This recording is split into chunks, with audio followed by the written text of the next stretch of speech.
I know you're an incredible collector in this space as well. I know you dabble in the collecting aspect. In terms of determining what to purchase, like what are some of the pieces of advice you can give upcoming collectors, right? What is substance right now? Like from a collector's perspective, how do you differentiate from the hype, substance, and what are some key factors that you look for before making an investment or a purchase into an NFT? I think as someone goes through their education process and you hear this and it's become cliche and it's become a bit cheesy, but it absolutely matters. When you get to a certain point in your education, just appreciation process, buy what you like, right? I know it's talked about everywhere, but it really should be where you start. And it could be buy what you, I mean, if you're talking about it purely from an investment standpoint, it could be buy what you like and it could be buy what you like or see liked. Like if you have an intuitive understanding of that, that's another way to treat it, right? Start there. And then when you move past that, then you start to get into, well, all right, we're still in a nascent market. There's still price discovery. So anyone who's like too formulaic, I think gets hurt because I think that breaks down past a certain point. You combine some of the platform metrics with some of where we may believe the space is going. And then you can start to get into the artists themselves, either who's been around or who's best positioned to be around. And that may be because of philosophical belief that you share. That may be because of just their general strategy, approach, personality that complements their art. Start to look at those things. And I know that it's all necessarily vague because I think it's all changing day by day. Because, we look at the projects like Bored Apes, like Meebits, right? The whole different strategy applies there versus what will last in the pure fine art NFT market.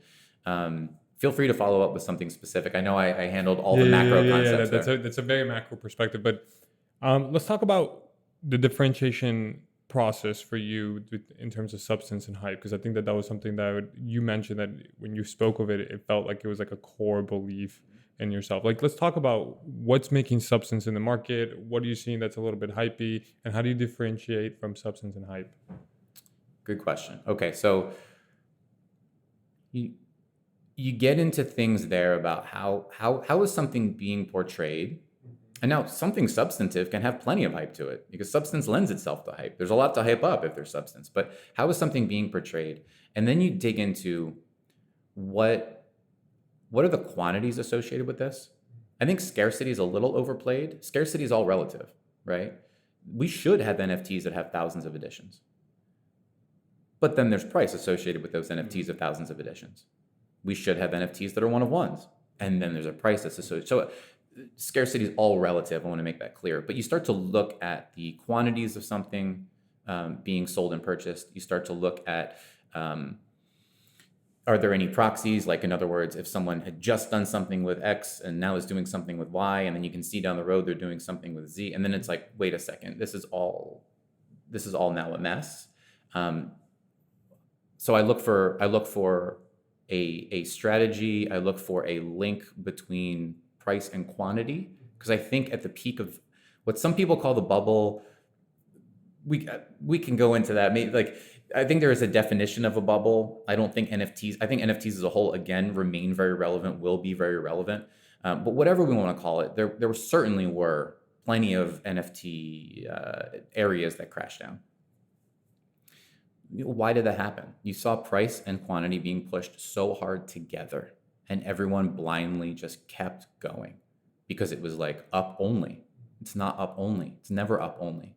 And so if price and quantity keep being pushed and keep being pushed and keep being pushed, first you see secondary markets crack, right? When that means that people are still bulled up, people are still snagging them on the primary, people are still getting in there.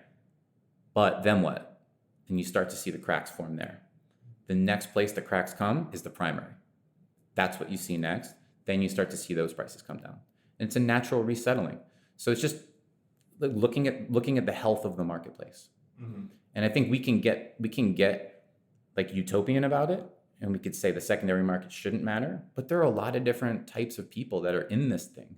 There are people here for solely artistic appreciation. There are people here solely for very cold investment decisions and trading. And then there are people in between. I think it's necessary to see all of this together, see how it interacts, and then go forth. And the last thing I'll say there is because you see some projects, it's like if a project doesn't reach a tipping point of sellout, you lose a gap. And that gap is the flippers and the traders. Flippers and the traders are only going to be in something if they feel that they can make a buck. And so it's like, again, if you don't reach that tipping point that the flipper and trader community says, yeah, we see an opportunity there, they all go away. And then now you're left with a different kind of substance, right? Just the appreciation, the vision, that long term. Yeah, I'll pause there. That's a perfect segue into the question I had for you, because I feel like one thing I really appreciate about you, Roger, is you've always had a very long-term perspective on everything, not only the Artifex project, but also the space, the market, the scene. I know you tweeted something earlier in the week about in the years 2025 and which projects have held their value, have continued to grow. I want to get your thoughts on that, because given that perspective, like what are some of the artists and projects that you feel are going to hold their value or continue to grow significantly going into the future? It's a great question. I think the answer is either bleak or hopeful, depending on how you look at it, right? I think that, you look back and we can take some lessons from the OG projects, right?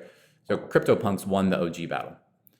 They seem to have won the OG battle. It's like 98% that they win the OG battle. Mm-hmm. There's slim chances other projects can pop back up, but really it looks like they have it.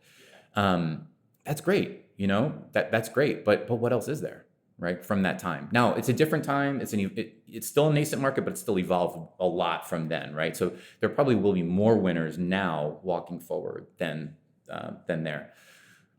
But let's take some lessons. Like let's look at the projects of today and say, yeah, they're not all going to make it. They're not all going to be relevant. So what will be? And I think, you have your contenders. You have your Larva Labs, 2.0, which is Meebits. You have your Bored Apes. You have, and now like we have a couple different interpretations of trees and some projects there. Okay, like that starts to form our, I don't know, call it like a project bucket of like that hybridization of collectibles and rarity traits and all these things. Yeah, what will make it? So you have the big brand, which I would classify as Larva Labs. Mm-hmm. You have the upstart community, which would be Bored Apes. We'll have something to talk about 2 weeks from now, and 3 weeks from now, and 5 weeks from now, and we start to look at them all and say what has those lasting traits.